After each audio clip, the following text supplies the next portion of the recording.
Joining me now with his top 5 stock picks is Glen Smith, Chief Investment Officer at GDS Wealth Management. Glenn, welcome. Great to have you. Thank you. Thanks for having me. All right, let's get right into your picks. Your first one is Constellation Energy. Nuclear power, of course, has become one of the biggest AI infrastructure trades in the market. What makes Constellation your favorite way to play that theme right now? Constellation Energy is a little bit different than most oil companies people think about, or most energy companies think about it. It's got 21 nuclear reactors, and they're the leader when it comes to private energy in the United States. So if you're looking for a carbon-free electricity way to play this, which has become the theme as people need more and more energy, this could be it. In addition to being nuclear, it also does natural gas, wind, solar, geothermal, hydro.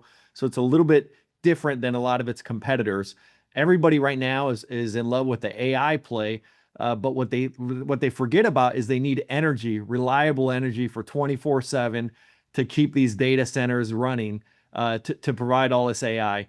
And one of the best ways to do that is with Constellation Energy. NVIDIA provide the brains behind it, and Constellation Energy will provide the energy to keep these data centers working. And this is a second derivative way to play the AI boom. I'm curious, though, because if this is both an energy story and an AI demand story, why do you think shares have been hit so hard, down more than 20% year to date? They recently announced that their earnings going forward is going to be a little bit less than they had previously expected.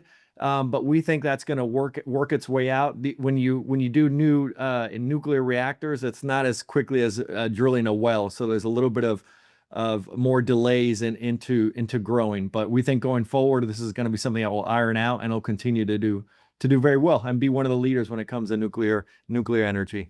Okay, let's move through your list. Next up is Diamondback Energy. FANG is the ticker symbol, another energy name, but a big year-to-date winner. So why are you confident there's more upside from here for Diamondback? 100%. We still like this one. They're located in Midland, Texas, the heart of the Permian Basin.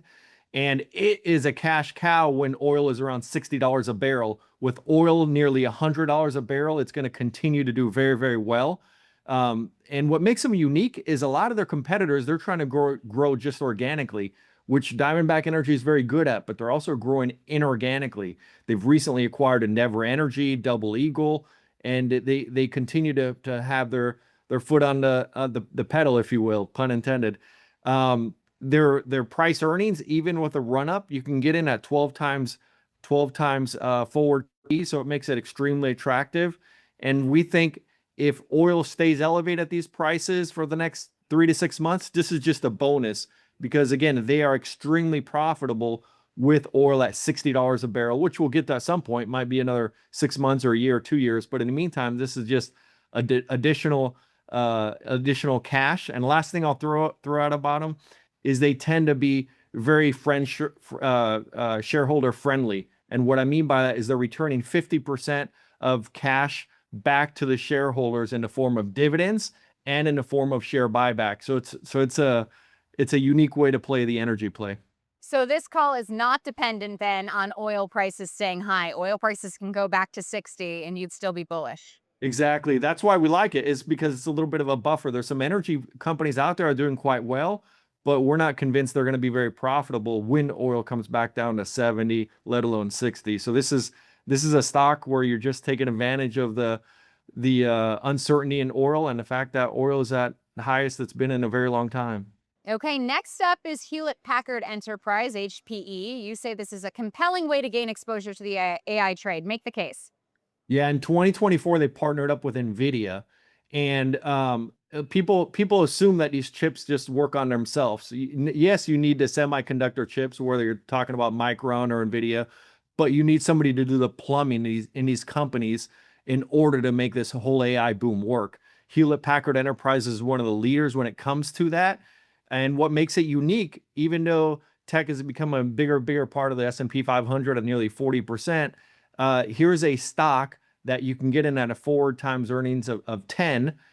Even though it's had a bit of a run up for the year, it's up 25%-ish. We think there's still plenty of room to run at these valuations. And lastly, it has a bit of a dividend, which a lot of its competitors and tech companies don't. And it's right around 2%. So you're getting paid while you patiently wait for for the stock to continue to grow. HPE isn't the first name that comes to mind, though, when I think of AI exposure. So, what does it give investors that they're not getting through some of the bigger AI names?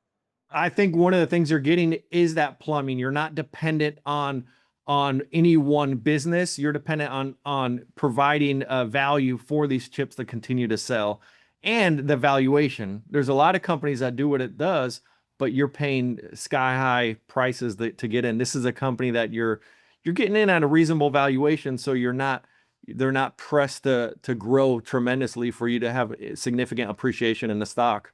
Okay, next up, Monolithic Power, MPWR, a huge winner Yeah. this year. Why do you think this story still works even after such a big move higher? This has been in our portfolio for quite a long time. It's unique about this company is a lot of times people focus on the semiconductors, just the NVIDIAs for the GPUs, but what they forget is there's different type of semiconductors. Specifically, Monolithic Power, its semiconductors are going to help the cars, computers, industrial machines, phones, in order for them to keep from overheating and for them to work very efficiently. So they're not the biggest in a space. Their biggest competitor is going to be Texas Instruments, but we believe it's going to continue to outperform them. And we're not basing that just on the fact that it's outperformed them in terms of the stock appreciation for the last 1 year, 5 year, 10 years, but it's going to continue to innovate and kind of be the David and the David Goliath story and continue to outperform. It's not as cheap as Hewlett Packard. You're going to pay well over 20 times forward earnings. But because of its growth momentum, we think this is one of those you have to pay a little bit of a heftier price, and you're betting on the continued growth of the company. Yeah, you mentioned this has been in your portfolio for quite some time, so good for you that you could ride this move higher. However, for the regular investor who doesn't have it and is looking at 120+% gains over the past 1 year, and they say, "Do I really want to add that to my portfolio Sure. at these levels?" You would say yes. I would say slowly, if you don't have any, consider some. Now every investor is different. We also have Micron, which I know we're not going to talk about today, and that's up significantly. We actually pared it down, not because we don't like it, but for the reason you just brought up. We don't think Monolithic Power is in that category where it's had that crazy run up like a Micron. I would consider, if you don't have it, to slowly dollar cost your average in. I wouldn't buy your whole position at once. But these are companies, I think 5 years that investors are going to be quite happy to have, tiptoe it into them. Okay, and finally, a bit of a different chart, especially here to date. JP Morgan. If investors want exposure to financials, why is JP Morgan still the best in class name? We agree with that statement. We do think it's a best in class name, arguably run by the best CEO of the financial space, Jamie Dimon. It's been on fire the last few years. It's down a bit now, not quite 5 to 10%, but in that range. And we think this is an excellent way to enter it. What's unique about it specifically is a lot of banks only work in certain environments, whether interest rates are elevated or interest rates are lower. It's proven it can succeed in any environment. If interest rates stay elevated where they're at now, net interest margins are going to continue to crush it. Last year, they had nearly $60 billion in net income. We think in 2026, they will have over $60 billion in net income. And mergers and acquisitions typically slow down unless interest rates drop. And what we've seen is mergers and acquisitions have not slowed down, even though we haven't had any rate cuts anytime soon. So we think if rates stay high, net interest margins will be amazing. Mergers and acquisitions, they're getting some momentum. If rates do come down, which we don't think they'll happen in 2026, but in sometime 2027 when they come down, we think lending will pick up, and they're one of the leaders when it comes to that. And we think mergers and acquisitions will pick up as well to offset any net interest margins that they would lose by lower rates. A PE of 13. So in essence, when you look at the market in general, when everything seems, or a lot of things seem very expensive, here's a stock of forward PE of 13, a 2% dividend. This is a good value play in my mind, where you've seen value stocks underperform growth stocks over the last five years or so. Glenn, if you could only buy one of these names today and hold it through the rest of the year, which one is it? Well, it depends on who I'm talking to, if they're a risk taker or not. If I'm talking to my mother, I'm probably going to JP Morgan. because she's not into risk. But if I'm talking to somebody who's patient and deal with volatility, I would go with Hewlett Packard Enterprise, even though it's had a bit of a run up. I think you're not paying exorbitant price for it, even if the AI becomes a bit of a bubble in the near term, we think it's positioned to continue to do well in general. And if you had to cut one from the list entirely, which is the first to go? I think for the next year, Constellation Energy has had a hiccup, and it might take them a bit to come out of it. So if I had to remove one, I'd probably remove it. That being said, I wouldn't be shocked if it has a massive run up over the next year or two, if they continue to have these nuclear reactors roll out. And it depends on who is in the White House, if they want to push nuclear reactors or not. Right now, they're pushing it a bit. So if that trend continues over the next 4 to 8 years, this could be a big player in that space. Okay. And just finally, your market view, you're still buying stocks or recommending stocks. So I guess that's a good sign. And pretty diversified financials, energy, tech. Is this a market that you think can power higher from here, despite the fact that it's very close to all-time highs? Long term, we're extremely bullish. In the near term, I would say I'm mildly bullish. We did have that pullback recently, which is nothing new. You get them about every 14 months. But I think what's important here is to look at your portfolio. You may have stocks that have done very well.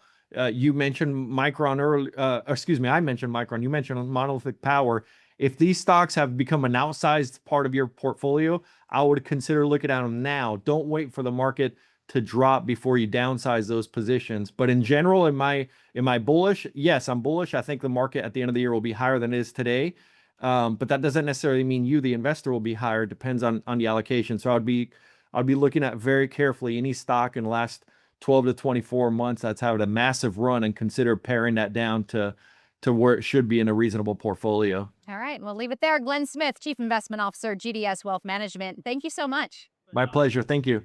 If you enjoyed this interview, check out our full Street Talk with Danielle DiMartino Booth, where she explains why the economy may be weaker beneath the surface than headline data suggests.